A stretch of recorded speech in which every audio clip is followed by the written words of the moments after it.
Ating ipiplex itong sa Ate Doray na gupitan. Hindi nilang ho yun sa may tuyuan. Yan, diretso dito. At ito ang parlor po ng Ate Doray. Yan. Wala ho ngayong STL. Bakit kaya walang STL? 5 araw na walang bola. Bakit? Ay, hindi ko alam kung Yan ho, Ate Doray. Kami lagi, ako'y sa Pulbatay. Dito rin lagi kami nagpapagupit. Ako'y kita'y lagi kitang inaano sa di mo ko dream by. Ay, na-invite na!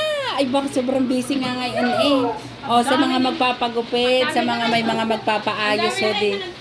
Sa mga magpapaayos, mga personal event, kasal, yan, debut. Mura lamang po yan ang Ate Dora. Pero yung gupit ay talagang babalik-balikan. Dito lang po yan, Doris Ay, Parlor. nakita mo kayong comment ni Myra? Sabi, ang inay naman, yung puntahan. Yun nga, didini lamang, ayan, oh. Yan, sa mga magpapagupit, magpapakulay, magpapakulot, yan, dito po.